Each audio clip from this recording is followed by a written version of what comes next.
Gita session का शुरुआत करते हैं। तो फिर से जब भी गीता शुरू करते हैं तो श्री कृष्ण, वेद व्यास जी और अर्जुन को नमन करते हुए फिर से आज का गीता का सेशन प्रारंभ करते हैं।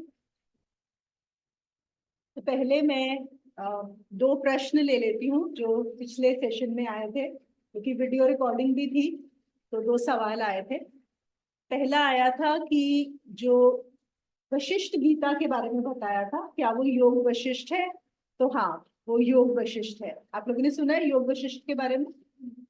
जब रामायण आती है तो जब राम को वैराग्य होता है, उस समय जो वशिष्ठ मुनि थे उन्होंने श्री राम को ज्ञान दिया था। उसको योग वशिष्ठ बोला जाता है और वशिष्ठ गीता भी बोलते हैं। और उसमें एक बड़ा इंटरेस्टिंग चीज ये है कि देखिए, कृष्ण और राम दोनों ही विष्णु जी के अवतार हैं। तो कृष्ण ने गीता कही है और उन्होंने 3 बार गीता कही है। पहले अर्जुन को, जो हम भगवत गीता कर रहे हैं, फिर उन्होंने उद्धव को भी गीता दी थी, तो उसको उद्धव गीता से माना जाता है। और बोलते हैं महाभारत के बाद अर्जुन ने कृष्ण जी को बोला कि मैं भूल गया आपने मुझे जो भी गीता में बताया था, क्योंकि उस समय तो युद्ध का समय था और स्थिति ऐसी थी। तो उस समय तो सब समझ में आ गया था, लेकिन मैं फिर से भूल गया, तो मुझे फिर से बताइए। तो कृष्ण ने फिर से उन्हें गीता बताई थी, उसको उत्तर गीता।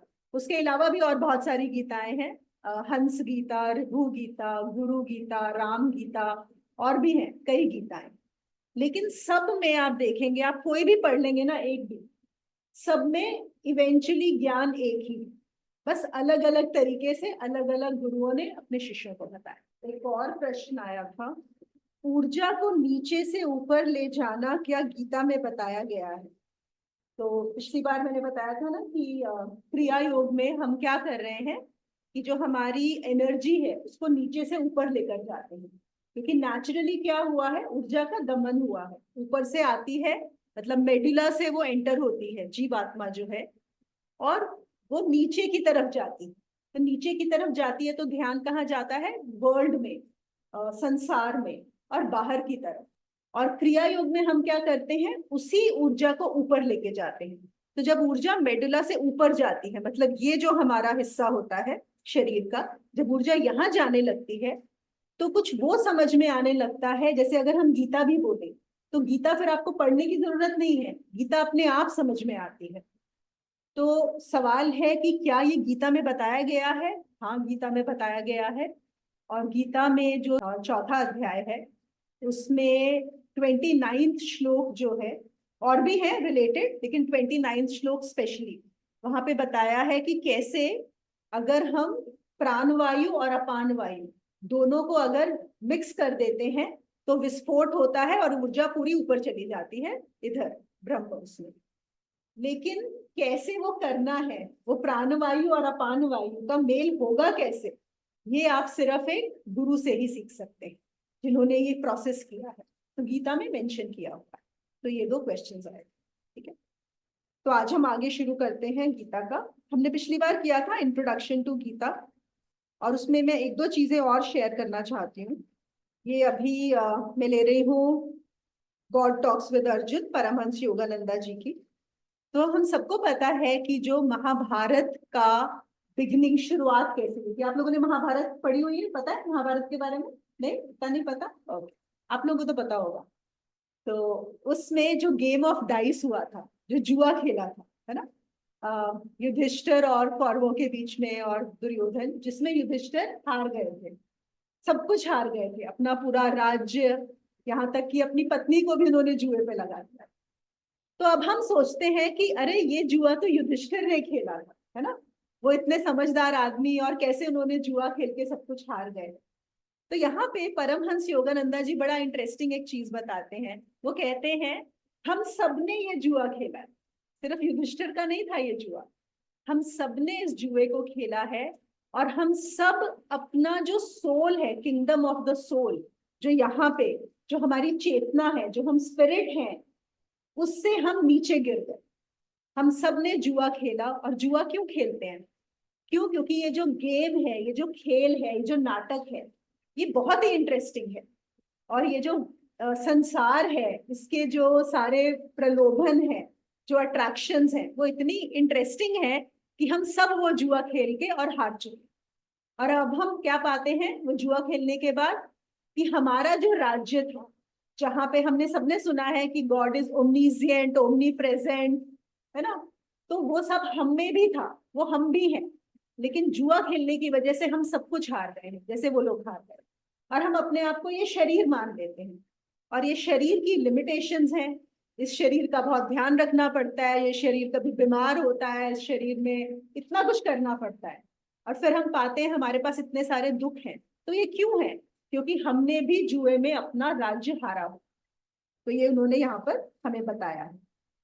और गीता क्या बताती है, गीता का क्या पर्पस है? गीता का यही पर्पस है कि हम फिर से वापस जो हमारा राज्य है उसको पालें। किसकी मदद से? कृष्ण की मदद से। क्योंकि जैसे मैंने बोला, ये परमहंस योगानंदा जी की गीता कर रहे हूँ, जो कि योग पे आधारित है, वो एक योगी के लिए है। तो उन्होंने यहाँ पे बताया है कि कैसे उस राज्य को वापस पाने में हमें जन्मों जन्म लग जाते हैं, बहुत सारे जन्म लग जाते हैं, बहुत सारे समय लगता है। लेकिन वही चीज अगर हम क्रिया योग करते हैं उससे बहुत जल्दी होने लगता है। जैसे जो हमारा 1 साल का एवोल्यूशन होता है, वो क्रिया की एक सांस से 1 साल हो जाता है। सोचिए, आधे मिनट में आपका 1 साल का एवोल्यूशन हो जाता है। तो जो मिलियंस ऑफ ईयर्स में आपको वापस अपना राज्य मिलेगा, आपको वापस आप ऊपर चढ़ेंगे, वो क्रिया योग एक सांस में आपका होगा। इसीलिए उन्होंने क्रिया योग के बारे में बहुत इसकी इंपॉर्टेंस दी है। और फिर योगानंदा जी क्या बताते हैं कि हर इंसान को ये महाभारत लड़नी ही पड़ेगी, सबको लड़नी है। ये मत सोचो कि कौरवों और पांडवों की महाभारत थी, नहीं, हम सबको रोज लड़नी है ये महाभारत।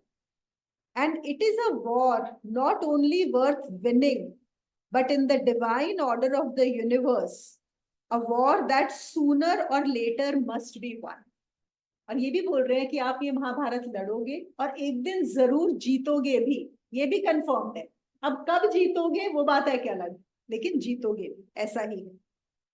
और जो भगवत गीता है वो क्या है? वो नक्शा है उस वॉर को लड़ने का, वो मैप है। भगवत गीता डेस्टिनेशन नहीं है। एक कभी कभी हम लोग क्या सोचते हैं, बहुत सारे लोग मैंने सुने हैं जो सोचते हैं हमने घर में भगवत गीता रख ली तो बस इतना ही काफी है ना, या हमने सुन लिया। नहीं, सुनने से भी नहीं होगा। सुनना भी बस इतना है कि जैसे जीपीएस बोलता है ना, अब लेफ्ट लो, अब राइट लो, अब सीधे जाओ, बस वैसा ही है, उतना ही है। इसको फॉलो करना पड़ेगा, सिर्फ सुनने से नहीं होगा। So Bhagavad Gita is a map, not the destination. किसी का यहाँ पर कोई क्वेश्चन हो, कोई कुछ शेयर करना चाहता है या पूछना चाहता है? लास्ट टाइम वो बोल रहे थे अलग अलग तरीके होते हैं इस चीज को, जैसे क्रिया योग एक है, भक्ति योग एक है, क्रिया योग लाइक शॉर्ट टाइम, क्या हम दो चीजों को क्लब कर सकते हैं? हाँ, बहुत अच्छा क्वेश्चन है कि बहुत सारे तरीके हैं, बिल्कुल। और क्रिया योग एक तरीका है, बहुत फास्ट लेकर जाता है। और क्लब में देखो, जब भी हम क्रिया योग का करते हैं, भक्ति अपने आप आ भी जाती है। तो भक्ति मार्ग अपने आप में ऐसा नहीं होता कि हम सिर्फ भक्ति, अनलेस कोई पूरी तरह समर्पित हो जाए किसको, या तो गुरु को, या कोई डेटी पे, या किसी भी चीज पे एक पूरा समर्पण। और समर्पण का क्या मतलब है कि अब कोई शंका नहीं है, लाइफ में कुछ भी हो जाए मुझे सब कुछ मंजूर है, हर चीज। लेकिन ऐसा होता नहीं। हम लोग बोलते हैं कि हम भगवान पे समर्पित हैं या भगवान जो करेगा अच्छा करेगा, लेकिन लाइफ में एक प्रॉब्लम आती है और हम भगवान को बोलते हैं नहीं नहीं, अब हम तुमको नहीं मानेंगे क्योंकि तुमने हमारे साथ ये कर दिया। मतलब बहुत लोग ऐसे मिलते हैं, तो जो बोलेंगे कि जैसे उनकी लाइफ में कुछ बहुत बड़ी प्रॉब्लम होगी तो वो बोलते हैं हमने सब कुछ छोड़ दिया, अब हम भगवान को नहीं मानते। तो क्या हमने भगवान को हायर किया हुआ था? मतलब इस भगवान आवर एम्प्लॉय, कि हमारा, हम तुम्हारी पूजा करेंगे और तुम हमारी फैमिली को सही रखोगे, तुम हमारी हेल्थ सही रखोगे, तुम हमारी नौकरी सही रखोगे, और अब हमारी फैमिली में किसी की डेथ हो गई तो नाउ यू आर फायर्ड। तो ये तो वैसी बात होती है ना। तो जब तक हमारी बुद्धि इस पॉइंट में ना पहुंच जाए कि वो 100% समर्पित हो जाए कि कुछ भी हो जाए चाहे मेरे साथ, तो भी मेरा विश्वास जरा सा भी नहीं हटेगा। अगर वो चीज ज्यादातर लोगों में नहीं आती, हम सोचते हैं लेकिन होता नहीं है। तो इसीलिए क्रिया योग की क्या इंपॉर्टेंस होती है कि हाँ, यहाँ भक्ति आती है थोड़ी कि हम गुरु पे, बाबा जी पे विश्वास करके इसको मार्ग को लेते हैं, लेकिन उसी से आपकी बुद्धि इतनी बढ़ेगी कि वो समर्पण नेचुरल होगा। वो जो मीरा का समर्पण था, वो दो चैतन्य महाप्रभु का समर्पण था, वो जो हनुमान जी का समर्पण है श्री राम के प्रति, वो हम सोच सकते हैं पर होता नहीं है। It is not there. छोटी छोटी चीजों में घबरा जाते हैं, पिघल जाते हैं। लगता है देखो थोड़ा बहुत तो सब मार्ग थोड़े मिक्स होके चलते, लेकिन फिर भी एक मार्ग को पूरी तरह से लेना पड़ता है। तो आज हम शुरू करते हैं पहला अध्याय जो है अर्जुन विषाद योग, द डिस्पॉन्डेंसी ऑफ अर्जुना। तो यहाँ का जो पहला श्लोक है वो असल में जो हमारी गीता है वो शुरू होती है धृतराष्ट्र के वचन से।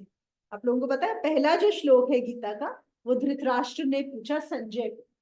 उन्होंने क्या पूछा पहले, अच्छा मैं एक और चीज बता दूं कि मुझे संस्कृत में ये सब पढ़ने करने नहीं आता है, क्योंकि कई लोग सोचते हैं कि अगर आप गीता का सेशन ले रहे हैं तो आपको संस्कृत आनी ही चाहिए।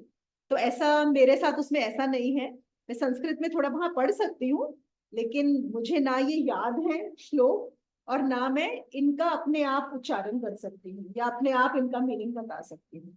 मैंने जो भी जाना है भगवत गीता को वो अपने अनुभव से जाना है, तो मैं उसी से बताऊं। ठीक है, तो यहाँ पे मैं पहली लाइन पढ़ देती हूँ क्योंकि ये पहला वर्ष है। धर्म क्षेत्रे कुरुक्षेत्रे समवेता युयुत्सवः।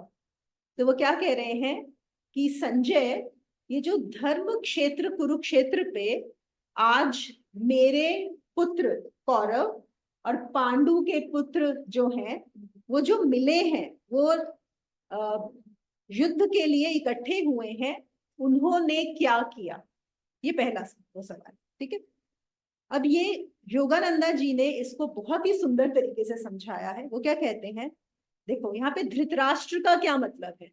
धृतराष्ट्र है आपका अंधा मन।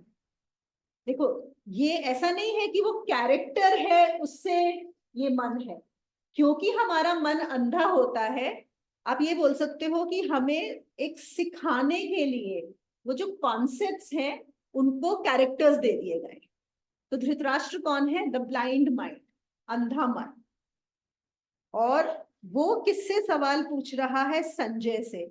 संजय कौन है, निष्पक्ष जो है, इम्पार्शियल इंट्रोस्पेक्शन।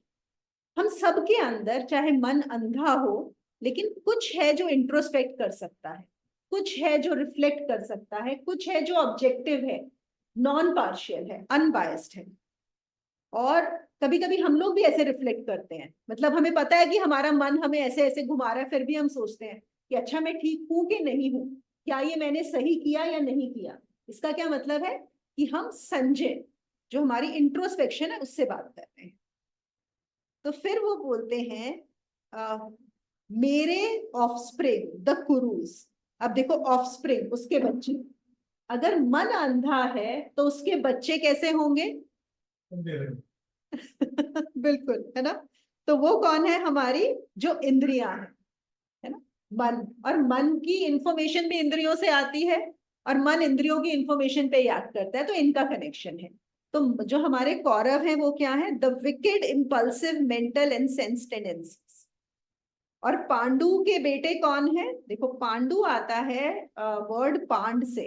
पांड का मतलब होता है सफेद, और इसका मतलब होता है नॉन डिस्क्रिमिनेटिव क्वालिटी, मतलब जो सही और गलत में डिफ्रेंशिएट कर पाए। तो पांडु के बेटे, तो जो पांडु के बेटे हैं तो वो क्या होंगी, सही tendencies, the pure discriminative tendencies.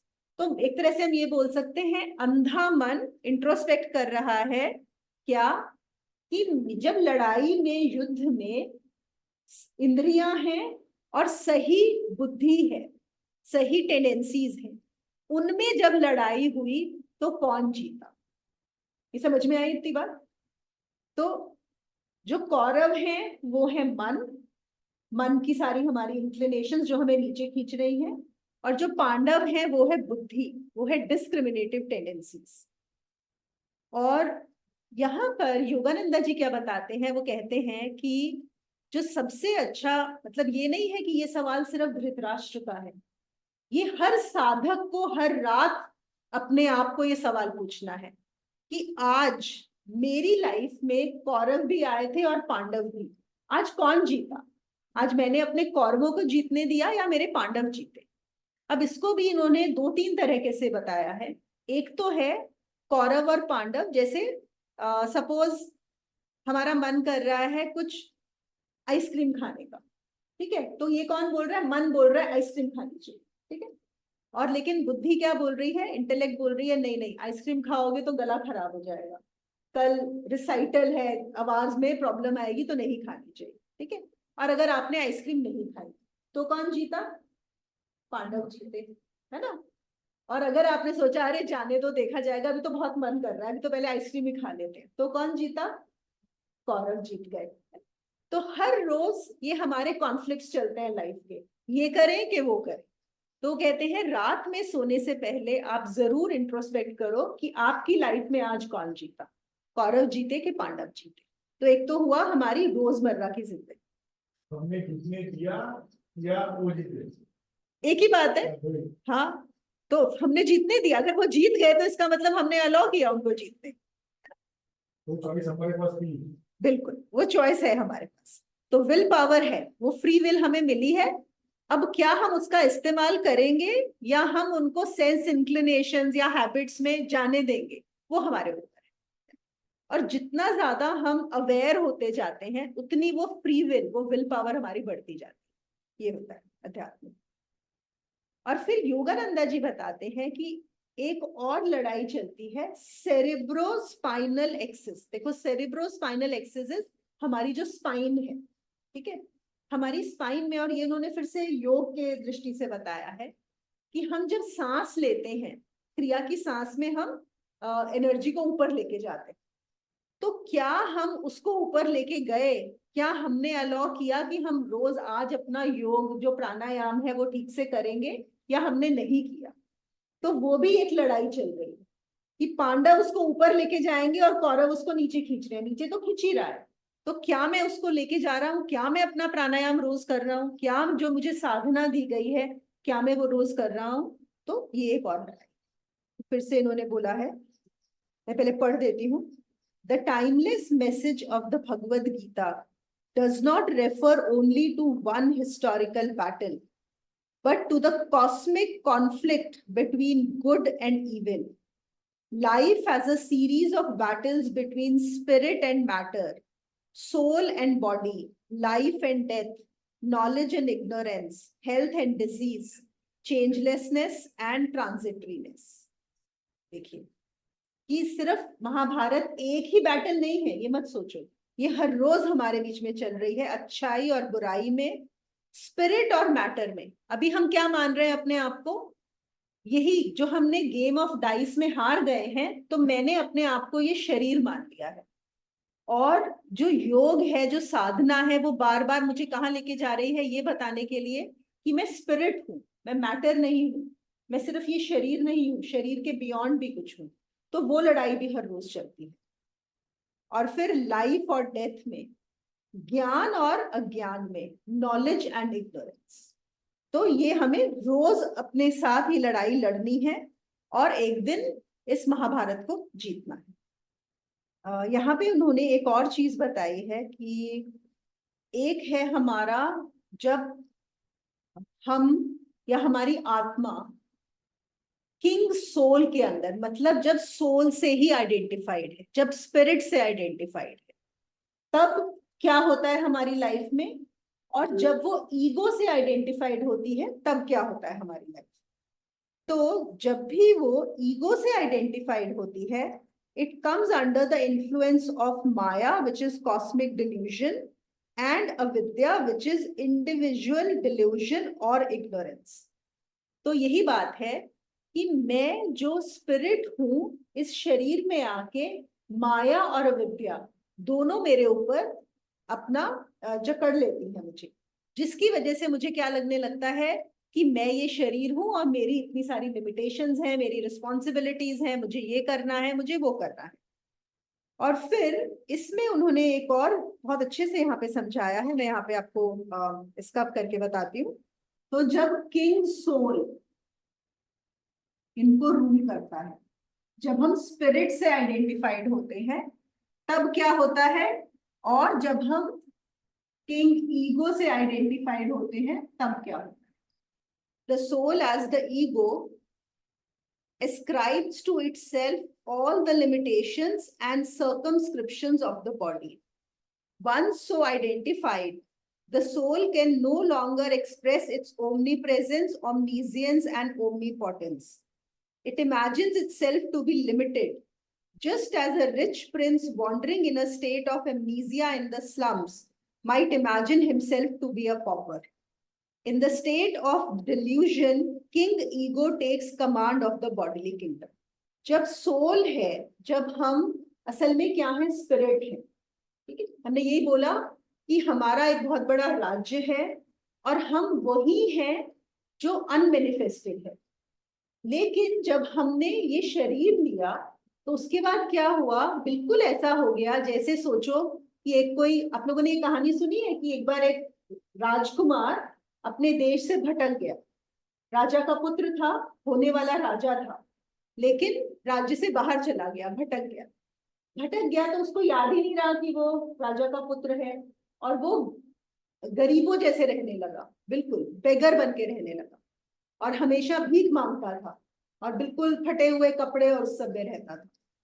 फिर ऐसे ही बड़े साल बीत गए तो एक बार क्या हुआ, कोई राजा का मंत्री वहां से जा रहा था और ये भीख मांग रहा था। जब वो भीख मांग रहा था तो उसके हाथ पर कुछ वो निशानी होती है ना इनकी, जो ये लोग लगा देते हैं, टैटू टाइप जो होता है, तो उसने उसको देखा। तो उसको तो पता था कि जो राजा का पुत्र है वो गुम हो गया था। तो उसने उसके बाद चेक किया तो पता लगा कि अरे ये तो वही है, ये तो प्रिंस है। तो जैसे ही पता लगा कि प्रिंस है तो इमीडिएटली क्या उसको कुछ करना पड़ा, बेगर, वो तो ऑलरेडी प्रिंस था, बस पहचानना था कि वो बेगर नहीं प्रिंस है, तो वापस से वो प्रिंस हो गया। ठीक है, अब वो हमें ये बता रहे हैं हमारी भी ऐसी ही हालत है, हम भी राजा होने वाले राजा हैं या राजा ही हैं या प्रिंस हैं, लेकिन इस ईगो के साथ आइडेंटिफाइड होके, इस शरीर के साथ आइडेंटिफाई होके हम भी भूल गए हैं अपने आप। और फिर हम यहाँ पर क्या कर रहे हैं, हम अपनी ओमनीजियंस, ओमनी प्रेजेंस और ओमनी पोटेंस, वो हमारा भी है, हम उसको भूल चुके हैं। सबसे पहले तो हमें सत्य नहीं नजर आता, ये जो माया नजर आती है, हम इस माया में घुस जाते हैं। हमें ये सत्य नजर आता है, ये जो हमारा सामने जगत नजर आ रहा है, संसार नजर आ रहा है, हमें वो सच लगने लगता है। जैसे देखो, जब हम रात को सपना देखते हैं तो क्या होता है, सच लगता है ना, लगता है कि पूरा सच है। उस समय तो हमें कभी शक नहीं होता कि ये सत्य नहीं है। ये तो जब उठते हैं तब पता पड़ता है कि वो झूठ था, सपना था। ऐसे ही वो बोल रहे हैं, क्योंकि हम भूल गए हैं खुद को, तो हम उसमें बेहोशी में हमें ये सब कुछ सत्य नजर आ रहा है, जो कि है नहीं। दूसरी चीज, ईगो के अंदर हमें कैसी चीजें अच्छी लगती हैं, ईगो में जो हमारी सेंसेस को, जो हमारी इंद्रियों को सुख देती है। किंग सोल वापस ले लेता है तो हमें क्या अच्छा लगता है, तब हमें सत्य नजर आता है, तब हमें जो सच में है, बोलते हैं ना कि हर किसी में भगवान नजर आता है, हम सच में देख पाते हैं कि उसके अलावा और कुछ है ही नहीं। तो ऐसे करके उन्होंने यहाँ पर बताया है, comparison of the senses as ruled by the soul and as ruled by the ego. ये फिर से मैं बता देती हूँ जो लोग के पास है, ये पेज 22 ऑनवर्ड्स यहाँ पे दिया हुआ है, आपके पास तो है ना ये वाला। तो उन्होंने हर चीज में ये बताया है कि किस तरह की स्मेल्स हमें अच्छी लगती हैं, किस तरह के टेस्ट हमें अच्छे लगते हैं, किस तरह की चीजें हमारे शरीर को जो टच करती हैं। हर चीज में देयर इज अ डिफरेंस, कि जब हम ईगो से रूल्ड होते हैं तो हमें क्या पसंद होता है, और जब हम सोल से रूल्ड होते हैं तो हमें क्या पसंद है। तो जब भी हम सोल से रूल होते हैं दुनिया वही रहती है, जब भी हम ईगो से रूल होते हैं तभी भी दुनिया वही रहती है। बिल्कुल बट हम जो रिसीव करते हैं वो अलग अलग हो जाते हैं। तो हमारे माइंडसेट के ऊपर, मतलब जो भी हम सोच रहे हैं उस तरह से हमें वो रिसीव होता है। बिल्कुल बिल्कुल एकदम ठीक आपने बोला कि दुनिया वही रहती है, ये बिल्कुल हर चीज वैसी की वैसी है, लेकिन कैसे हम क्या दे, अब हमें क्या नजर आ रहा है, हमारा पर्सपेक्टिव पूरा बदल जाता है, और हम उसमें से लेते भी क्या है। देखो एक तरीका ये है देखने का, जैसे हम बोलते हैं ना मृग तृष्णा, जो ये रेगिस्तान में हमें पानी नजर आ रहा है। तो क्या ऐसा है कि जब हम जान जाते हैं, पहले हमें लगता है कि वहां पानी है, ठीक है, फिर हम वहां पे गए, हमने देखा कि नहीं, यहाँ तो पानी था ही नहीं, फिर हम दूर आए, तो क्या अब भी पानी नजर नहीं आएगा? अभी भी नजर आएगा, पानी अभी भी नजर आ रहा है, लेकिन अब आपको पता है कि ये माया है, ये यहाँ पर रेत ही है, पानी नहीं है ना, रेत ही है। ऐसे ही अभी हमें हर चीज अलग अलग नजर आ रही है, क्या नजर आ रही है, लेकिन जब एक बार समझ में आ जाता है, किंग सोल टेक्स ओवर, तो भी आपको नजर यही आएगा, ये वाली आंखें इसी अ, दृश्य को देखेंगी, लेकिन एक अंदर की आंख है जो आपको कुछ और दिखाएगी, जो आपको कुछ और बताएगी, तो आप उसमें भटकोगे नहीं, आप कंफ्यूज नहीं, ये फर्क हो जाएगा। और हाँ, इन्होंने यहाँ पे एक और बताया है योगानंदा जी ने, कि जैसे उन्होंने स्टेजेस ऑफ प्रोग्रेस बताई है कि हम साधना करते हुए कैसे बढ़ते हैं। तो शुरू में हमें किस तरह की चीजें पसंद आ रही हैं, और हम जैसे जैसे अपनी साधना करते हैं, उसमें हम ये बोल सकते हैं कि how we choose things, he may be अभी मुझे सत्य नहीं नजर आ रहा, अभी तो मुझे, अगर जैसे हम मार्केट में जाते हैं, तो अगर हम 4 लोग जाएंगे, चारों को अलग अलग चीजें अट्रैक्ट करेंगी, वहां पर किसी को कोई चीज अपनी पसंद के हिसाब से, करेक्ट, वो चीज भी आपको क्या पसंद आएगी वो भी बदलना शुरू हो जाए। उसी बाजार में हो सकता है पहले आपको वो चीजें समझ में आ रही हो जो आपके सेंसेस को अट्रैक्ट कर रही थी, लेकिन अभी आपको वो चीजें पसंद आ रही हैं जो आपकी आत्मा को अट्रैक्ट करती है, या उस बाजार में आपको अब कुछ पसंद नहीं आ रहा है, तो वो पर्सपेक्टिव भी बदलना शुरू हो जाए।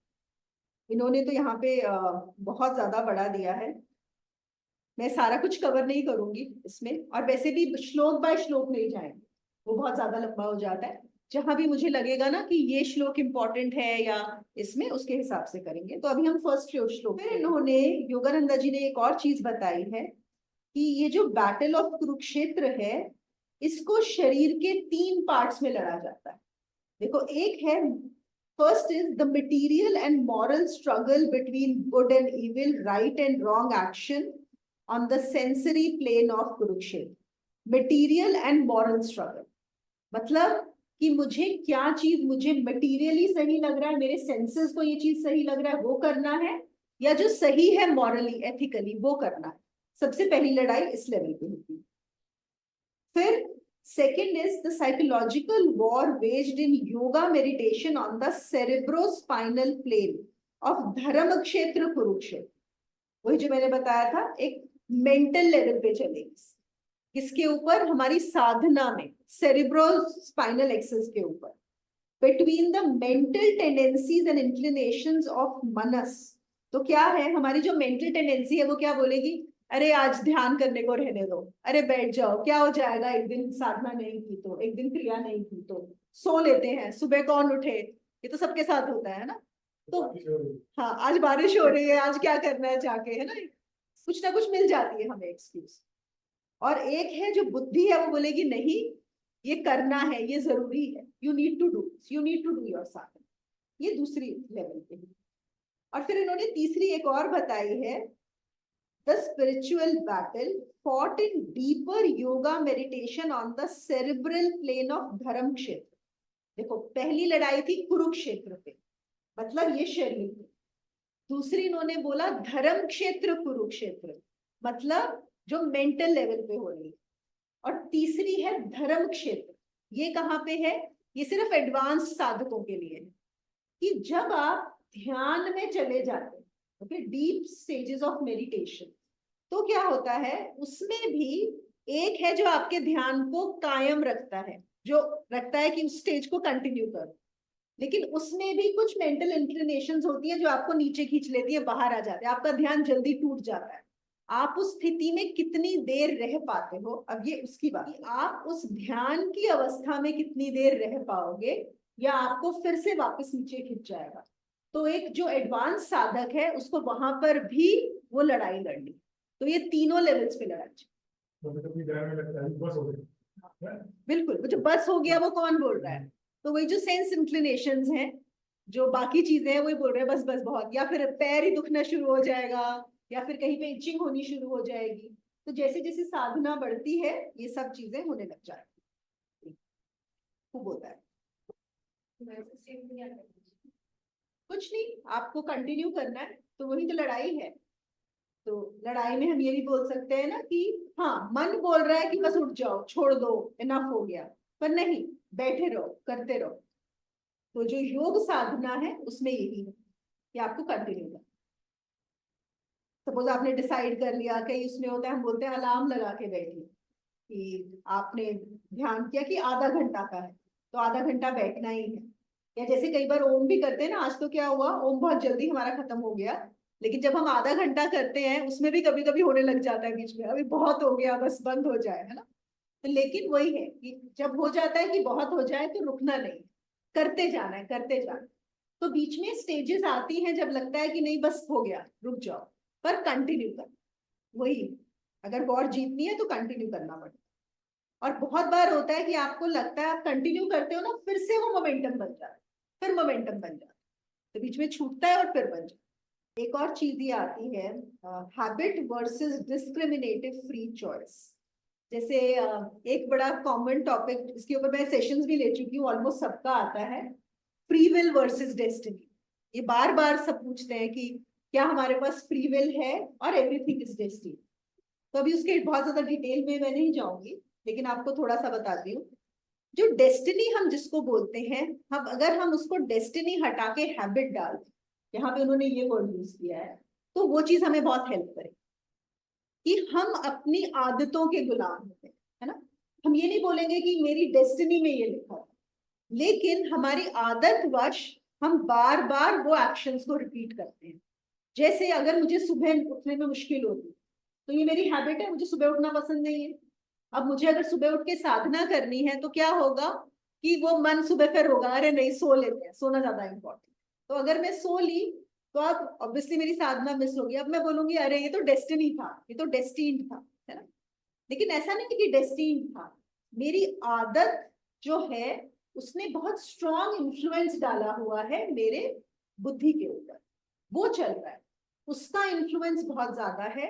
और जो मेरी अपनी फ्री विल है उसका इन्फ्लुएंस बहुत कम। जब तक ऐसा है तो क्या लगेगा कि सब कुछ डेस्टिन्ड है।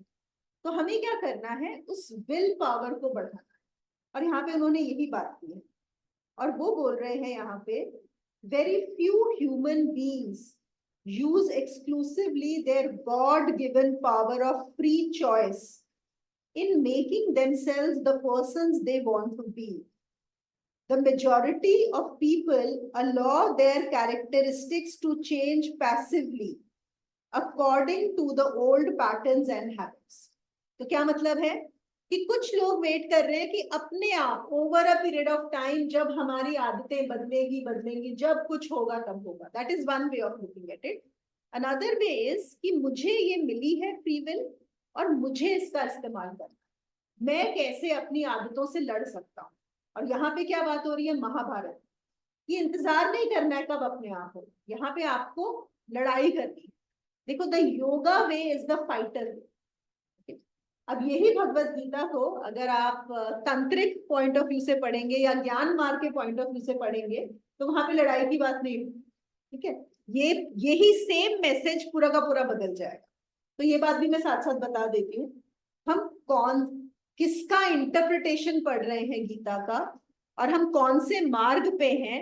हर मार्ग अलग है। आपको सपोज आज बॉम्बे जाना है, बताओ कितने तरीके हैं बॉम्बे जाने के, किस किस तरीके से आप बॉम्बे जा सकते हो यहाँ से आज। Road, air, rail. Road, air, rail, okay. Road में भी कितने तरीकों से जा सकते हो, आपने क्या बताया। हाँ, कार, बस, टैक्सी, बिल्कुल, बस, है ना। और फिर कोई टू व्हीलर में भी जा सकता है ना। अच्छा, अब अगर हम ये अलग अलग रास्ते लें, तो अगर अलग अलग मीन्स लें तो सबके अनुभव अलग अलग होंगे और अलग अलग चीजों अलग अलग लॉज फॉलो करने पड़ेंगे। अगर सपोज आप अपनी गाड़ी में जा रहे हो, तो जैसे जो लड़ाई भी हुई जो महाभारत की, यहाँ पर तो लड़ाई कैसे हुई कि लोगों ने जाके लड़ाई की, मतलब लोग सामने युद्ध में खड़े हैं, है ना।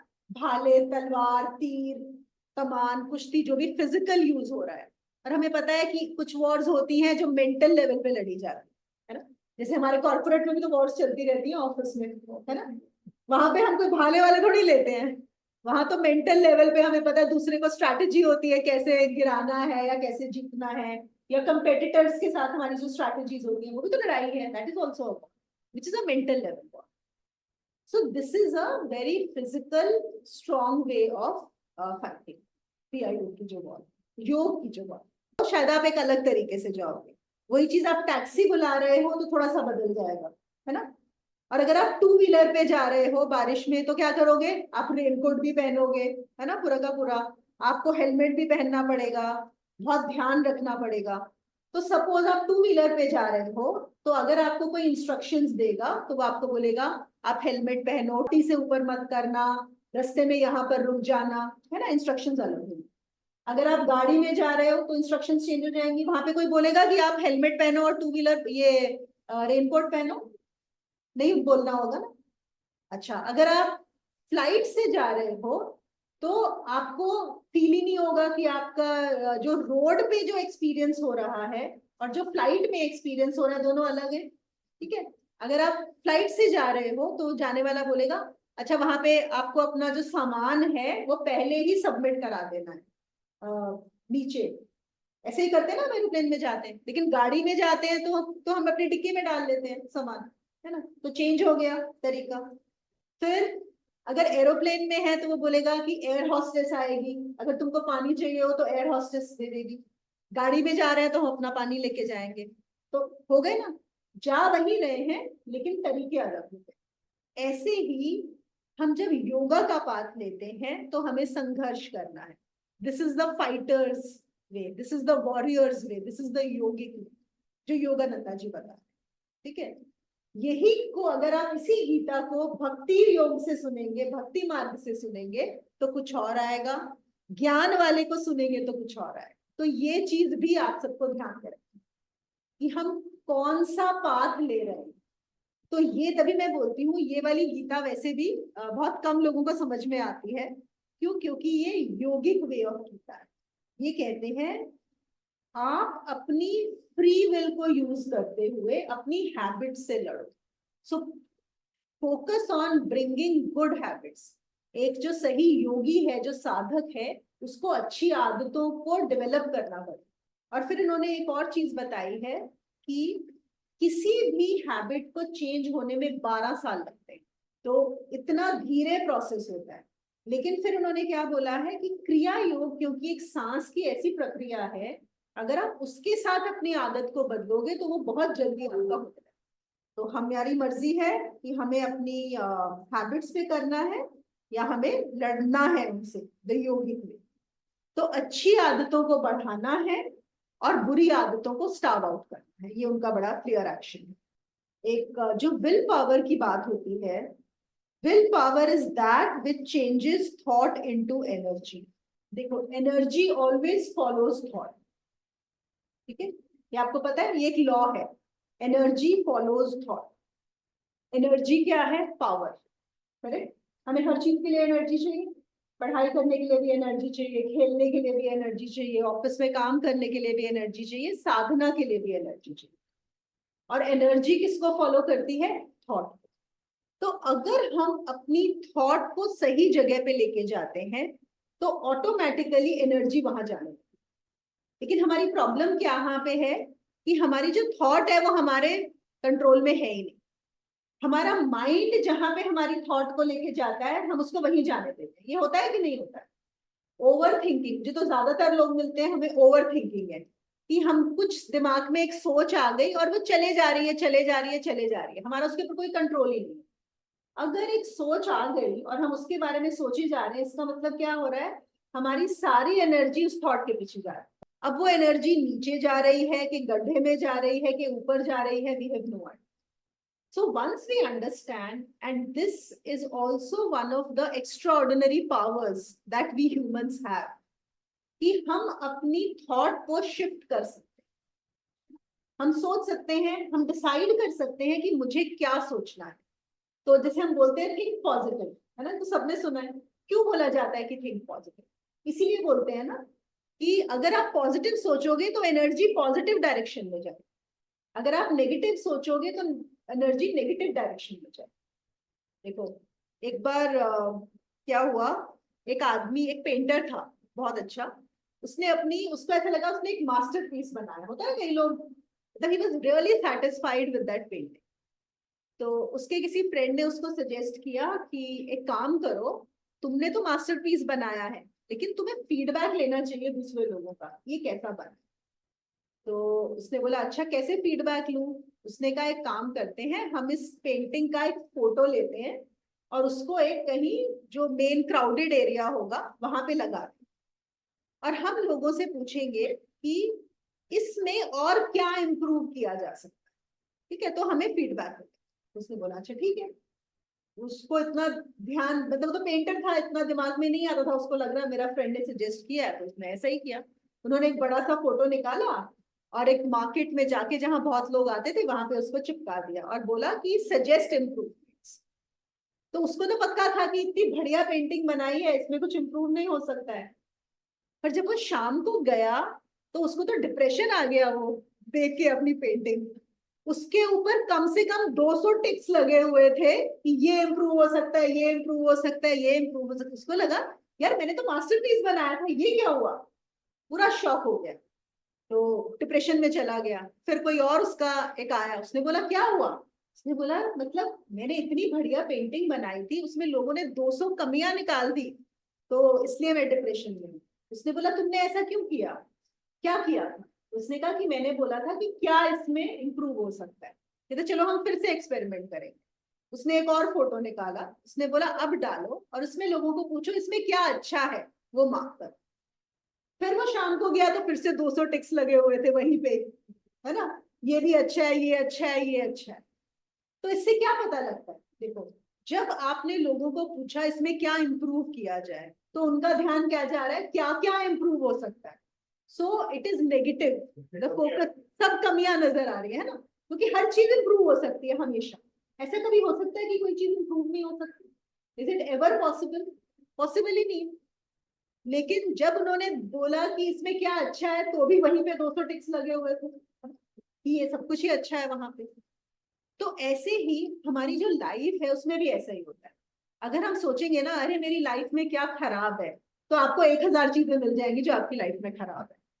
लेकिन अगर आप सोचोगे कि मेरी लाइफ में क्या अच्छा है, तभी हम ग्रैटिट्यूड लिस्ट की बात करते हैं, तो ऑटोमेटिकली आपको फिर से 1000 चीजें मिल जाएंगी जो आपकी लाइफ में अच्छी है ना। तो हम क्यों बोलते हैं ग्रैटिट्यूड के बारे में, कि आप जिस तरफ ध्यान दोगे वहीं पे ध्यान जाने लगेगा, एनर्जी वहीं पे ही फॉलो करने लगेगी। आप जिस चीज को थॉट दोगे, जहां आपकी थॉट होगी energy will follow. So if you will have negative thought, then there is negative energy. If you have positive thought, then there is positive energy. Right? So that is why we do that. The disturbance is happening inside. It is inside. Absolutely. वो सब अंदर है, बाहर, बाहर is only a reflection of my inside.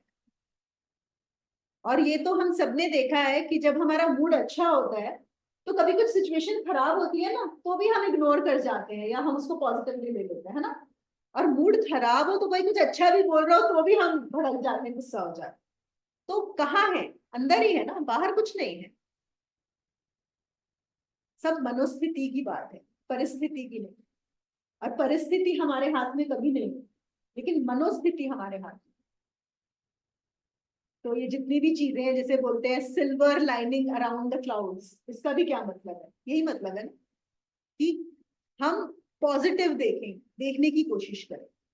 और आप कोई भी सिचुएशन उठा लो, एनी सिचुएशन इन लाइफ, आप देखोगे उसमें दोनों थे, पॉजिटिव और नेगेटिव। आप कोई सिचुएशन ले लो जो आपके लिए बहुत पॉजिटिव थी, पर आप अगर ध्यान दोगे उसमें भी आपको नेगेटिव मिल जाए। और एक सिचुएशन उठा लो बहुत नेगेटिव जो आपको उस समय लगी थी, उसमें भी पॉजिटिव मिल जाए। तो वो यही बोल रहे हैं कि will power changes thought into energy and energy follows thought. So then why not use it? So use it for fighting the war. इनका तो पूरा फोकस इसी पे है कि तुम जो महाभारत लड़ रहे हो तुम्हें रोज उसी को लेकर जाना।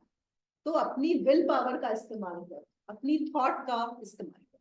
यहाँ पे इनका एक और चीज बताती हूँ, उसके बाद हम लोग चलेंगे ओशो गीता पे। I have to share something very interesting. यहाँ उन्होंने बताया है कि जैसे जैसे हम ये लड़ाई लड़ते हैं, हम हमारे अंदर कैसे बदलाव आते हैं।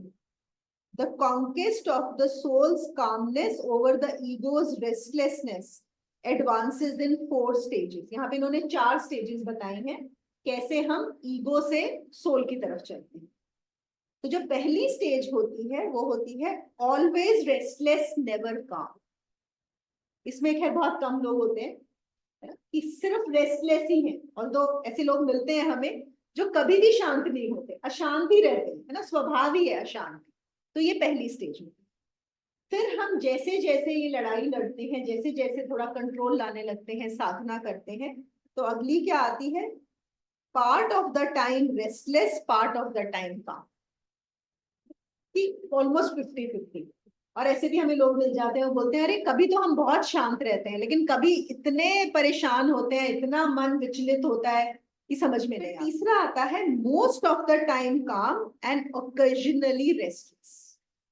कि अब आप जो है, ज्यादातर साधक एक एडवांस स्टेज के बाद इसी 3rd स्टेज में आ जाते हैं कि ज्यादातर काम रहेंगे, बहुत चीजों से परेशान नहीं होते, बट हाँ फिर भी अभी भी परेशानी आ जाती है, विचलित होते हैं। और लास्ट क्या आएगा, ऑलवेज काम नेवर रेस्टलेस। ये अब हमेशा शांत है, कुछ भी हो जाए, बम भी फोड़ दो ना उनके आगे तो भी उनकी परेशानी, कभी परेशान नहीं होते, कभी विचलित नहीं होते। और यही जो है हर साधना का आखिरी जो पड़ाव है वो यही है, ऑलवेज काम नेवर रेस्टलेस। यहाँ पर जो आपका किंग सोल है, इसका मतलब वापस से आपने जीत के अपने राज्य को वापस अपने कंट्रोल में लिया। मतलब हमारा ये कंट्रोल हमारे में नहीं है, वहां से की बात है। हाँ, और eventually reach to that you are in control. absolutely. Starting with where I have no control and I feel that I'm just being run by the events in my life, everything is happening to me. यहाँ से ऐसे होता है, मेरे साथ हो रहा है, हाँ डेस्टिनी है। हाँ, और फिर आप उस स्टेज पे आ जाए when you say I am creating my destiny, nothing is happening to me, I am creating everything, full control is with me। तो शुरू होगा कि 100% डेस्टीन्ड है, और फिर आ जाएगा 100% फ्री है। और finally amazing changes take place in an ordinary man when king soul takes over. And what are those changes? There is more intuition, peace, bliss, calmness, self-control, life force control, willpower, concentration, discrimination, omniscience. These are the things that will happen. इन्होंने आपको बताया। हमारी intuition बढ़ जाएगी, हमें शांति होगी, आनंद होगा, अपने ऊपर कंट्रोल होगा, थॉट्स को हम अपनी तरह से कंट्रोल कर पाएंगे, विल पावर होगी, और कंसंट्रेशन और डिस्क्रिमिनेशन बहुत इंपॉर्टेंट, कि हम जान पाए अपने विवेक से कि क्या सही है और क्या गलत। ये जो डिस्क्रिमिनेटिव एबिलिटी आती है, ये उसी के लिए। इसको लेके अभी जो तो हमने जो करा, कोई और सवाल कोई आया हो तो बताइए, उसके बाद हम एक चीज और करेंगे। जैसे आपने डिस्क्रिमिनेशन की बात की, ये तो डे टू डे लाइफ में हर घंटे कुछ ना कुछ करता है। करेक्ट। तो जो बिगिनर्स है या फिर जैसे बच्चे हैं, वो कैसे, मतलब एक वेरी कॉमन ले लैंग्वेज कि क्या सही है क्या गलत। हम तो फिर भी एक एक्सपीरियंस से आए हैं तो उनको आइडिया है, बट जो बहुत ही छोटे हैं या बच्चे को डे टू डे लाइफ में, हमारे टाइम पे डिस्ट्रैक्शंस कम थे, इनके टाइम पे बहुत ज्यादा प्लस कंपटीशन है, पढ़ाई का प्रेशर है, पेरेंट्स को डील करना भी आजकल के पेरेंट्स सोफिस्टिकेटेड है, पहले बहुत सिंपल इजी वे थे। किड्स भी सोफिस्टिकेटेड है, पेरेंट्स के लिए, पेरेंट्स भी सोफिस्टिकेटेड है किड्स के लिए। सो ये डिस्क्रिमिनेशन और बहुत सारी प्रेशर जो अब जो पहले बड़ों पे होता था वो तो अभी छोड़ो। तो ये फर्स्ट लेवल ऑफ डिस्क्रिमिनेशन बच्चों को या फिर बिगिनर को वो कैसे वो आइडेंटिफाई करते? देखो, बहुत अच्छा क्वेश्चन है कि बिगिनर कैसे डिस्क्रिमिनेट करे अच्छे और बुरे में, और बच्चा कैसे करे। ठीक है, यहाँ पे ना पहले मैं आपको दूंगी एक स्पिरिचुअल पॉइंट ऑफ व्यू से इसका आंसर। तो हमारे यहाँ स्पेशली अभी तो मैं बात करती हूँ हिंदुइज्म की, it does not mean that I am propagating Hinduism. Hindus में क्या बोला जाता है, एक, और हमारे जितने भी अवतार भी हुए हैं, कि सबके पास गुरु थे। पहले हमारे यहाँ गुरुकुल का सिस्टम था, और एक चीज जो हमारे सब शास्त्रों में बताया गया है वो ये है कि गुरु के बिना आपको आगे नहीं बढ़ना। तो अगर एक गुरु का कॉन्सेप्ट दिया है, वो किस लिए दिया है? इसीलिए दिया है कि एक कोई गुरु होगा, उसी की गाइडेंस में आप जान पाओगे कि क्या सच है और क्या गलत है। सही और गलत की पहचान एक गुरु ही दे सकता है। और ये चीज तो मैं आपको अपने अनुभव से भी बता सकती हूँ, इसमें कोई शक नहीं। मैंने जो कुछ भी सीखा था इस संसार से, जो मतलब मेरे पेरेंट्स ने भी सिखाया था, या जो मेरे स्कूल ने, मेरी एजुकेशन ने सिखाया था, मैं ये नहीं बोल रही हूँ कि वो सब बेकार था। उन्होंने अपनी समझ से कुछ बताया था, जो उनकी बुद्धि, करेक्ट, उस चीज ने मुझे हेल्प की। हाँ, मतलब एक सर्वाइवल के लिए, आपको जिंदगी में जीने के लिए उस चीज ने कुछ हेल्प की। लेकिन असली जो समझ में आई सही और गलत की, वो सिर्फ मुझे गुरु मिलने के बाद ही समझी। उन्होंने जो रास्ता बताया, और गुरु ऐसा नहीं है कि वो हर समय आपको बताते हैं अब तुम लेफ्ट राइट हो। गुरु आपको आंख दे देता है। हम सब क्या है, धृतराष्ट्र हैं। ऐसा नहीं है कि वो एक ही धृतराष्ट्र थे। हम सब अंधे हैं, हमें नहीं पता हम क्या कर रहे हैं। अगर आप आज भी देखो, हम जो डिसीजंस लेते हैं सही और गलत की, वो हमारी अपनी नहीं है, वो हमने जो सीखा हुआ है उससे आ, करेक्ट, कि हमारे पेरेंट्स ने बताया कि ऐसा करना चाहिए, तो हमें लग रहा है ये सही है ये गलत। उसके, अब मैं क्यों बोल रही हूँ कि वो किसी का बताया हुआ। अगर सपोज किसी ने गलत इंस्ट्रक्शन आपको दे दी, कोई गलत चीज बता दी, तो आप जिंदगी भर वैसे ही डिसीजंस लेते रहोगे उस बेसिस पे, आपको, क्योंकि आपको नहीं पता वो गलत है ना। तो असली चीज कौन सिखाता है? गुरु ही सिखाता है। और इसीलिए हमारे यहाँ तो बचपन में ही जो गुरुकुल का सिस्टम था, आपको गुरु मिलते थे। और गुरु कौन? जो स्वयं को जान चुके हैं, जो पूरा अनुभव कर चुके हैं, उन्हें सच में सही पता है, और वो साधना करवाते थे सही बन। और फिर हम यहाँ पे बोलते हैं कि चलो, अगर आप अभी आपको समझ नहीं है, आप गुरु लो और साधना करो, और खुद की आंख से जानो। मतलब गुरु क्या है? पहले आपको रास्ता दिखाएगा, गुरु आपकी सर्जरी करेगा। गुरु ये नहीं है कि हर समय आपको बताता रहेगा। अगर आप अंधे हो, वो आपकी सर्जरी कर देगा। एक बार आंख आ गई तो फिर आपको पता लग जाएगा सही गलत। तो कोई भी जो बिगिनर है, उसको क्या करना है? गुरु लेना है। क्योंकि आपकी जो सही गलत की अभी समझ है, वो सोसाइटी बेस्ड है। और जो सोसाइटी बेस्ड है, उसमें कहीं ना कहीं गलतियां होंगी ही होंगी, दुख आएंगे ही आएंगे, क्योंकि उनका देखने का तरीका है। ठीक है? तो ये हुआ बिगिनर के लिए। और जो बच्चों की बात हो रही है, उसमें ये है कि ऑब्वियसली पेरेंट्स ही गाइड करेंगे बच्चों। और अगर पेरेंट्स सही, खुद को उनको सही गाइडेंस मिल रहा है, तो सही तरीके से कर पाएंगे। अगर वो सोशल गाइडेंस के हिसाब से चल रहे हैं, तो वो भी वही गाइड करेंगे। उसमें कुछ चीजें सही होंगी, कुछ सही नहीं। अच्छा, ये बताओ, आपने ये चीज रियलाइज की है कि आपके पेरेंट्स ने आपको जो सब कुछ सिखाया था, क्या सब कुछ सही था? नहीं होता ना सही। उन्होंने अपनी समझ के, ऐसा नहीं कि उनके इंटेंशंस गलत थे। किसी भी पेरेंट के इंटेंशंस कभी गलत नहीं है। वो अपनी तरफ से आपके लिए अच्छा ही चाहते हैं, अच्छा करते हैं। लेकिन उनको खुद को भी नहीं पता होता। वो खुद भी एक लिमिटेशन के अंदर रहते हैं, इसलिए वो आपको भी लिमिटेशन के अंदर रखते। तो क्योंकि वो सही नहीं था, इसीलिए हम ये बात कर रहे हैं कि अगर जो बिगिनर है वो साधना का पथ ले और जाने। और तब तक तो आप अपने बच्चों को गाइड करोगे अपनी समझ के हिसाब से, सही गलत जो भी है। और जितना हो सके ओपन रहो, उनको अपने अनुभव से जान। कई बार क्या होता है, हम डरते हैं, हम बच्चों को प्रोटेक्ट करना चाहते हैं, तो हम क्या बोलते हैं, नहीं नहीं ऐसा मत करो, गड़बड़ हो जाए। अब क्या होता है, बच्चे के दिमाग में क्या रहता है कि अच्छा, शायद मैंने कर लिया होता तो ठीक होता। उसने अपने अनुभव से नहीं जाना है। लेकिन एज अ पेरेंट, अगर मैं अलाउ करूं बच्चे को गलती करने के लिए, कि वो अपनी गलती से सीख ले, ऐसा नहीं है कि बहुत बड़ी गलती, अगर हम छोटे छोटे, तो आप देखोगे बच्चे की बुद्धि बहुत जल्दी समझ में आ जाएगी, वो सही में आने लगता।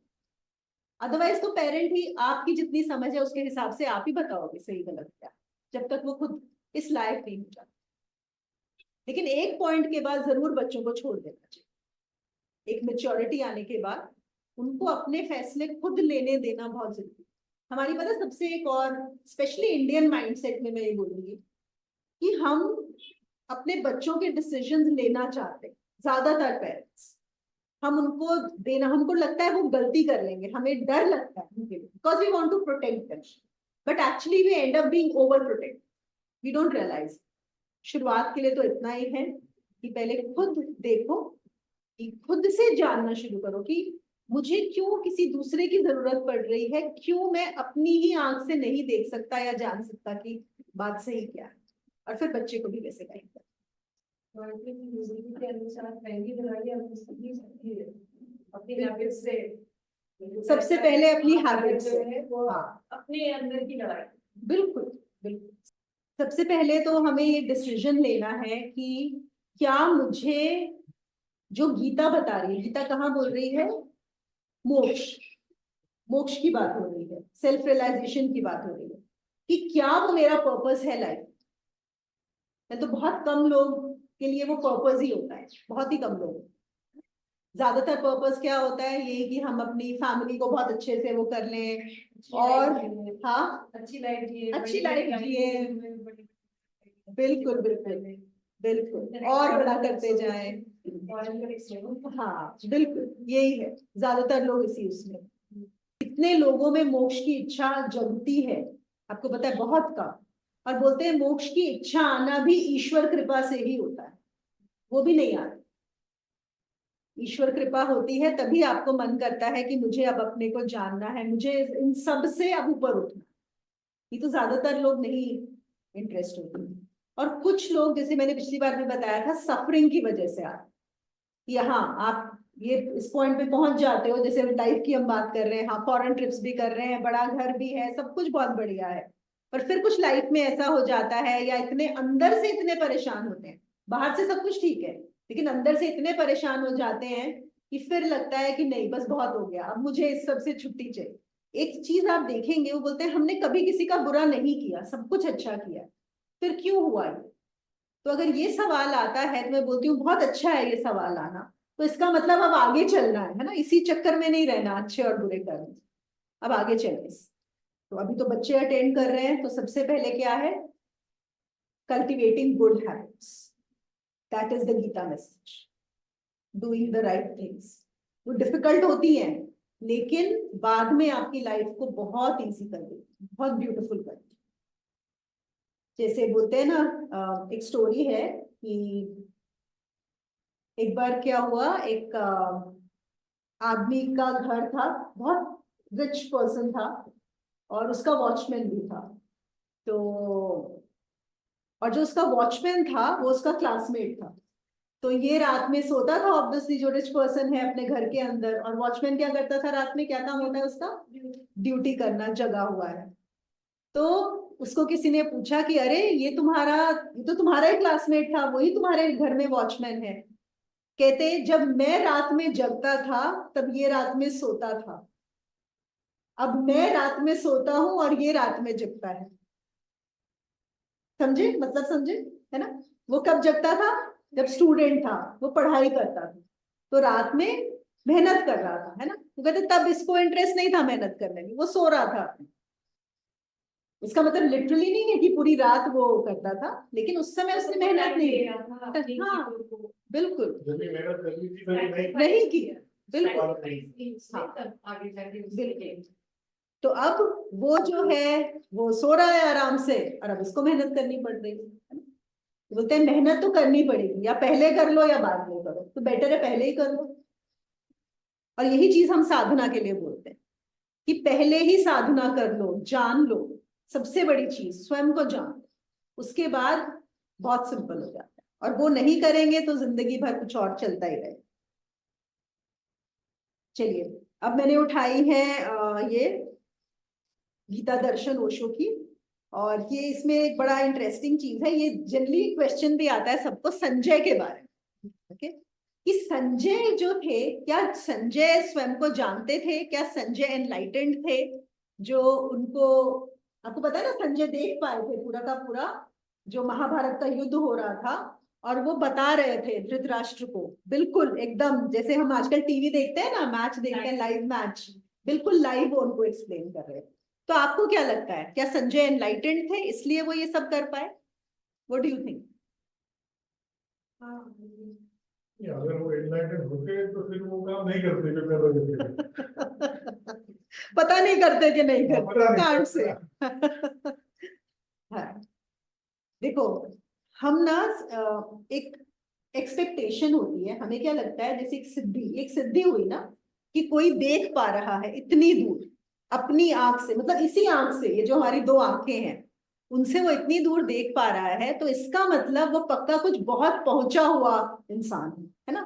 और हम किसी में भी कोई सिद्धि देख लेते हैं तो हम एक सब लगता है कि ये तो बस भगवान है या एनलाइटेंड है या रियलाइज्ड है। नहीं, ऐसा नहीं है, बिल्कुल भी नहीं है।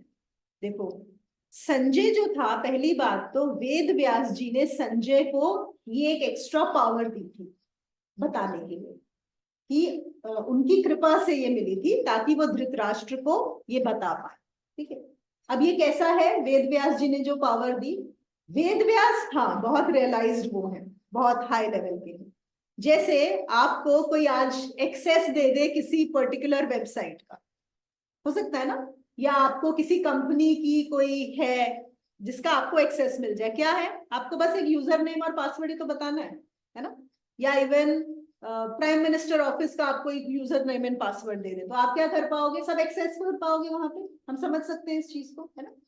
बिल्कुल ऐसे ही संजय को भी एक एक्सेस मिल गया था वेद व्यास जी की वजह से। क्या किसी को भी मिल सकता है, किसी को भी मिल सकता है। जैसे किसी को भी यूजर नेम एंड पासवर्ड मिल सकता है अगर आपके पास लैपटॉप हो, अगर कोई पर्टिकुलर जरूरत है उस चीज की। क्या आपको हर कोई प्राइम मिनिस्टर ऑफिस का कोई वो दे देगा पासवर्ड एंड यूजर नेम? नहीं देगा। किसको देगा? जिसको कुछ ऐसा है कि वो उनकी हेल्प कर सकते हैं, कुछ काम कर सकते हैं। You have to be useful to those, correct, only in that case तभी तो देंगे, नहीं तो आपको क्यों देंगे, है ना। ऐसे ही इसका मतलब संजय यूजफुल था। और क्या हर किसी को दिया जा सकता था? नहीं, संजय ही को ही दिया जा सकता। तो पहली बात तो हमें यूजफुल होना पड़ेगा उसके लिए, है ना, और उनको भी जरूरत है तभी हमें मिलेगा। तब एक क्वेश्चन आ सकता है इधर कि अगर संजय देख पा रहा था तो धृतराष्ट्र भी देख पाते थे। हाँ, हो सकता था ना, उनको दिया बिल्कुल, करने की संजय की चाहिए भी इसमें। वेरी वेरी गुड पॉइंट संतोष। हाँ, कि अगर संजय को मिला तो धृतराष्ट्र को भी मिल सकता था, वो सीधा ही देख लेते लाइव, है ना। Why does he need a Sanjay, correct. So इसका मतलब कुछ तो संजय में अलग क्वालिटी है जिसकी वजह से संजय को मिला। एट द सेम टाइम ये एक एक्सेस है जो किसी को भी दिया जा सकता है, दिया जाएगा या नहीं वो एक अलग बात है, वो एक सेपरेट क्वेश्चन। और ये जो है यहाँ पे ओशो ने बताया है कि एक्चुअली मैं चेक कर रही थी इवन नेट पे भी, एक टेड सीरियोस, आपने किसी ने नाम सुना है टेड सीरियोस का? You heard? ओके,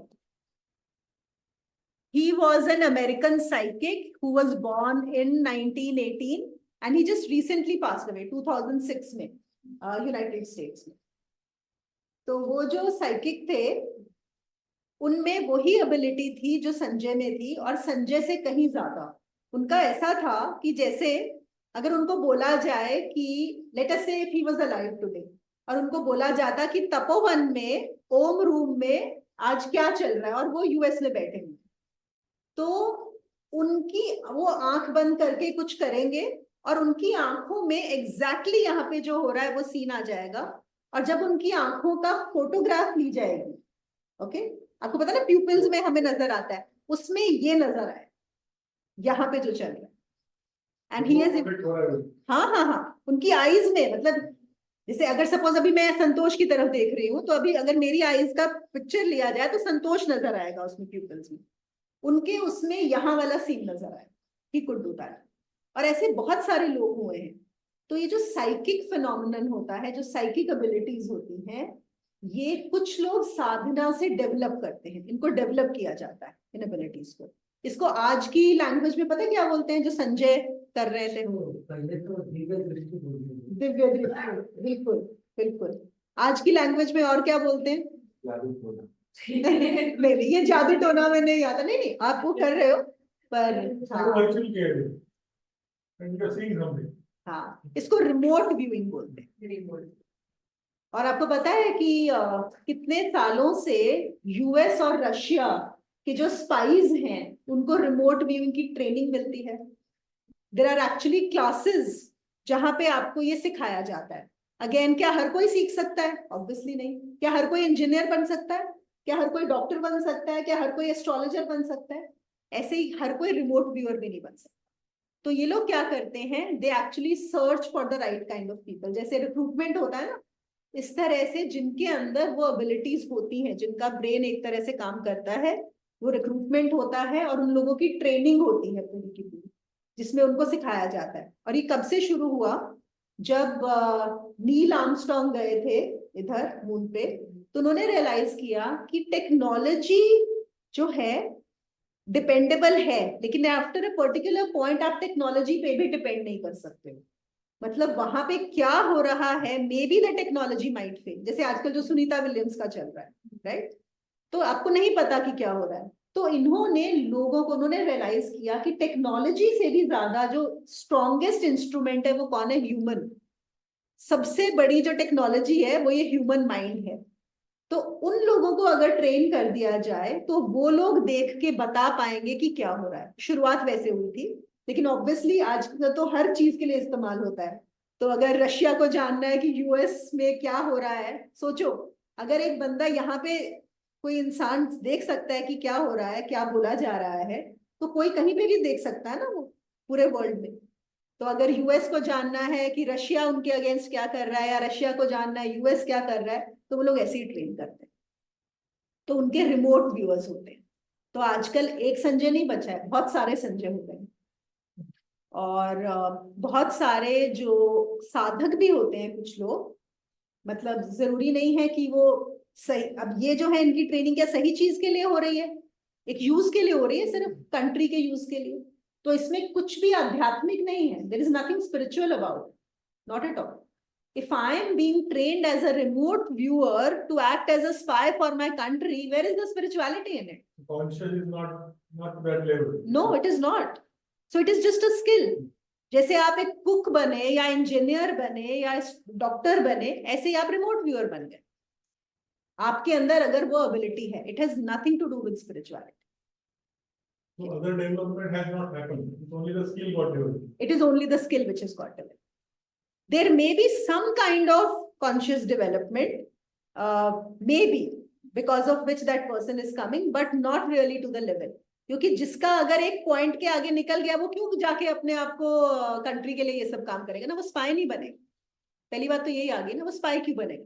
जैसे आपने बोला कि अगर संजय खुद को जानता होता तो क्यों धृतराष्ट्र के लिए बैठता, मतलब उसकी चॉइस होती। वही बात है। तो यहाँ पे मैं यही बताना चाह रही थी कि जो संजय का है, अब जैसे हमारी टेक्नोलॉजी है जिसकी वजह से हम हर चीज लाइव देख पाते हैं, वही चीज है। जस्ट बिकॉज आपको कोई मिल जाए जिसके अंदर कोई सिद्धि हो, कोई पावर हो, कोई कुछ बता सकता है, देख सकता है, तो ये मत सोचिए कि वो बड़ा बहुत पहुंचा हुआ है। इन दोनों चीजों का कुछ कोई कनेक्शन नहीं है। जो यहाँ पे योगानंदा जी या जो गीता की बात हो रही है, खुद को जानने की और एक सिद्धि पाने की, ये दोनों अलग अलग चीजें। एक बार ना गुरुजी के पास एक बंदा आया था यहाँ पे मिलने, हम लोग भी थे। तो उसने बोला कि वो ऐसे एक बार एक ढाबे पे बैठा हुआ था, खाना खा रहा था। तो उसके पास एक आदमी आके बैठा।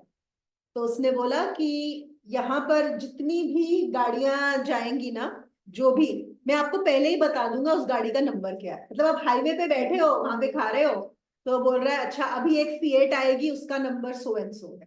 तो देखा एक फिएट आई।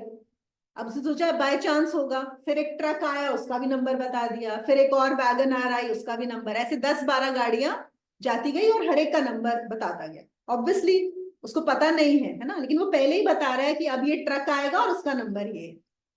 तो वो आदमी तो बहुत इंप्रेस हुआ, वो उनके पूरा पाँव वाँव में गिर गया, बस मुझे अपना शिष्य बना लीजिए और ये और वो।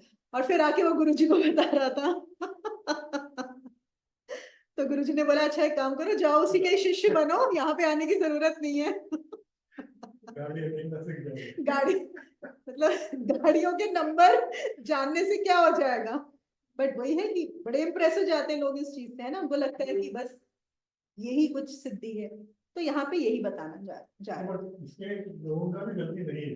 हम जब इसे बचपन से यही देखते हैं, राइट? हाँ, कि जहाँ पे ऐसा कुछ होता है लोग वहां से भागने लगते हैं, भागने लगते हैं, बिल्कुल। वो एक माइंडसेट ही बन जाता वो है। जो मिराकल्स के पीछे भागते हैं ना, Even for that matter, being central in Christianity, they look for two miracles. Absolutely, Without that, they don't give. So, बिल्कुल। लोगों की भी गलती नहीं है कि हाँ, और हमारे इधर भी संत महात्मा के बारे में वो कोई तो भी दिखा बोलते हैं तो पहले तो चमत्कार क्या हुए वो डिस्कस करते हैं।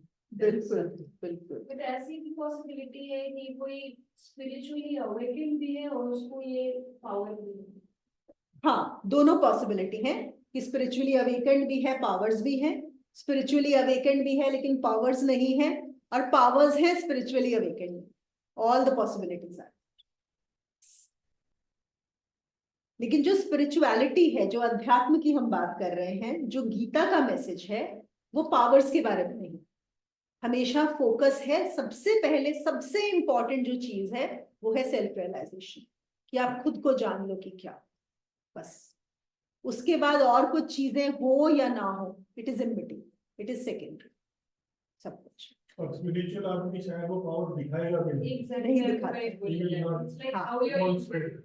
आप बिल्कुल। उसको कैसे यूज कर, कैसे अगर आप उसको एज अ स्किल यूटिलाइज करने लग गए तो फिर वो उसका इंटेंशन, उसका पूरा मतलब ही बदल गया। बिल्कुल। और जो भी इस्तेमाल किया जाता है अगर, वो सिर्फ तभी जब गुरु की आज्ञा से, या एक आता है किसी पर्टिकुलर पर्पस के लिए, जो एक्चुअली में जो इस्तेमाल करते हैं। और जो शो करते हैं वो तो वैसे ही समझ जाओ कि अभी स्पिरिचुअल उसमें नहीं है, वो उससे कुछ ना कुछ चाहते हैं, मतलब it is still a worldly desire which is there, it is not spiritual at all. तो जितने भी आपको अध्यात्म के मार्ग भी मिलेंगे, और ये जो सिद्धियां होती है ना, ये योग मार्ग पे आना बहुत आसान होता है। क्योंकि योग में आप क्या कर रहे हो, वही जो आप एक प्राण को कंट्रोल करते हो, एक योग मार्ग पे और एक तंत्र मार्ग पे, ये दो मार्गों में सिद्धियां आती हैं। तंत्र मार्ग तो होता ही सिद्धियों के लिए, कि आप उन सिद्धियों को ले सकते हो। और तंत्र मार्ग में भी दो तरह के होते हैं। एक मार्ग है जो बोलता है पहले आप खुद को जान लो, तंत्र मार्ग है स्वयं को जानने के लिए भी इस्तेमाल किया जा सकता है। और एक होता है तंत्र मार्ग सिर्फ सिद्धियों के। तो ये जैसे मैंने बोला आपको कि रिमोट व्यूइंग की जो ट्रेनिंग होती है, वो आपकी बेसिकली तंत्र की ही आपको वो मिल रही है ट्रेनिंग, बट तंत्र training for a particular purpose. तो जैसे उन्होंने एक जादू टोना बोला, तो क्या होता है, एक ब्लैक मैजिक होता है जिसको हम बोलते हैं, जिसमें उस सिद्धि का गलत इस्तेमाल किया जाता है, या दूसरे के नुकसान के लिए या अपने फायदे के लिए, तब हम उसको बोलते हैं कि जादू टोना या गलत। और उसी चीज का सही इस्तेमाल जब होता है तो उसको हम बोलते हैं वाइट तंत्र, जो ज्यादातर अगर जो संत लोग होते हैं किसी के भले के लिए इस्तेमाल करते हैं। जैसे मेडिसिन है, देखो तंत्र is actually neutral by itself. जैसे मेडिसिन है, अगर आपने सही मेडिसिन दी सही प्रॉब्लम के लिए तो वो आपको क्योर कर देगी। लेकिन अगर आपने वही गलत मेडिसिन दे दी, या एक्सपायर्ड मेडिसिन दे दी, या उसके लिए नहीं थी, तो वही नुकसान कर देगी आप, है ना, वही जो गलत मेडिसिन। सेम वे तंत्र, कि आप उसका इस्तेमाल कैसे करते, that is the point. So eventually it comes to the person, कि उसका इस्तेमाल कौन कर रहा है, who is using that power. और ये भी कहा जाता है कि जो लोग उसका गलत इस्तेमाल करते हैं उनका अंत भी बहुत बिल्कुल, ये तो होता ही। हाँ, क्योंकि वो आपकी जो मेमोरी बनी है, आपका जो हैबिट बनी है, अगर आप उसका गलत का मतलब है कि आप अंदर से कुछ चाहते हैं, आपकी जो अपने लिए इच्छा है या दूसरों को नुकसान देने की इच्छा है, तो वो आपकी अपनी आदत ही आपको उस में डालेगी कि आपका बहुत भारी नुकसान हो या बुरा हो। और ये कभी कभी यहाँ पे ओशो ने एक और चीज बताई है कि ये पावर किसी में जस्ट बाय चांस भी आ सकती है। तो जैसे इन्होंने एक दिया था कि एक तो हमने बात की दूरदृष्टि की, ऐसे ही होता है ऑडियो पावर हो जाती है आपके अंदर, कि दूर कोई कुछ बोल रहा है और आपको सुनाई दे रहा है। वो एक बोलते हैं ना, दीवारों के भी कान होते हैं। तो इट इज जैसे अभी हमारा एक पर्टिकुलर लेवल है कि हम कितनी आवाज सुनाई दे सकते हैं, कितने हर्ट्ज का हम साउंड सुन सकते हैं। तो उन्होंने एक यहाँ पे एक स्टोरी बताई है कि एक स्कैंडिनेविया में एक आदमी था, उसका एक्सीडेंट हुआ। और जब एक्सीडेंट होने के बाद जब वो ठीक हुआ तो वो पागल होने लगा, क्योंकि उसको सब कुछ सुनाई दे रहा था ऑलमोस्ट 20 किलोमीटर्स तक जो हो रहा था। सोचो 20 किलोमीटर तक जो बातें, सोचो कितना साउंड चल रहा है। इन अ वे देखा जाए तो प्रकृति ने कितना अच्छा हमें वो किया है कि हम इतना ही सुन सकते हैं। सोचो सब कुछ सुनाई दे रहा है तो क्या होगा। उसके बाद उसकी सर्जरी करनी पड़ी, सर्जरी करके वो क्लोज करना पड़ा, तो क्योंकि वो बिल्कुल पागल हो गया था। तो ये भी आपके अंदर, और ना ये ऐसा कई बार लोगों में ऐसी पावर्स आने लगती हैं योग करने से भी, जैसे मैं बता रही हूँ योग में भी होता है। जैसे कई बार एक पावर होती है, आ जाती है आपको, कि आपको पहले ही दिखने लगता है कि क्या होने वाला है, अगले दिन क्या होने वाला है, या अगले हफ्ते क्या होने वाला है, या आगे क्या होने वाला है। उसमें भी लोग घबरा जाते हैं। क्यों? आप नहीं जानना चाहते है ना। जो चीज एक हफ्ते बाद होगी वो आपको आज ही पता लग गई, और अगर कुछ बुरा होने वाला है तो आप तो यहीं पे अपसेट हो गए आज ही, है ना। एक चीज हो जाए एक अलग बात है, पर पहले से ही आपको पता लग रही है तो बहुत परेशानी हो जाती है। तो फिर ये चीजें भी क्लोज होती। तो असल में ये सारी पावर्स किसके अंदर है? हमारे ऑलरेडी अंदर है। बस ये कब कौन सी जागृत हो जाए। कुछ हम जागृत करते हैं, कई बार कुछ जागृत हो जाते हैं इस तरह की। लेकिन बताने का क्या पर्पस है यहाँ पर गीता के उसमें, कि इनको अध्यात्म मत समझ ले। Don't think it is spirituality, no. You know, there are techniques of breathing. If you do a particular kind of breath for a particular kind of time, you will gain that power.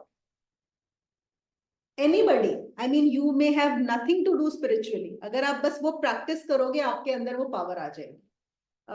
आप लोगों ने से कितने लोगों ने movie देखी है the story of Henry sugar? सुना है इसके बारे में? नहीं, किसी ने नहीं सुना। नेटफ्लिक्स पे है। It's just a 50 minutes movie, आप लोग जाके देखिएगा। मैं इसका नाम बताती हूँ exact. It's a real story. Henry Sugar, हाँ, the wonderful story of Henry Sugar, ये आप लोग देखना। तो उसमें ऐसे ही एक आदमी को एक वो मिल जाती है, पता लगता है कि क्या करना है, और वो करता है, और क्या क्या होता है उसके बाद। तो देखिएगा, मैं बताऊंगी नहीं और ज्यादा इसके बारे में। और काफी फास्ट है, जस्ट 50 मिनट्स मूवी, बहुत फास्ट मूव कर दी है। तो या तो थोड़ा स्लो कर सकते हैं, या मतलब जनरली 2 बार लगता है उसको मूवी को समझने में। तो ये सब जो चीजें हैं, अगेन वो जो आप देखोगे हेनरी शुगर का, देयर इज नथिंग स्पिरिचुअल, इसका अध्यात्म से कुछ लेना नहीं। Spiritual only means knowing who I am, मैं कौन हूं। क्या मैं सिर्फ ये शरीर और मन हूं? लेकिन हमें पता है कि इस शरीर और मन का तो एक दिन जन्म हुआ था और एक दिन मृत्यु भी होनी। तो क्या मैं इससे पहले नहीं था, या जब एक दिन इस शरीर की मृत्यु होगी तो उसके बाद मैं नहीं होऊंगा? ये है क्या? इस चीज को जान, ये समझ लिया तो सब कुछ समझ। चलिए आज का सेशन यहीं पे खत्म करते हैं, ठीक है।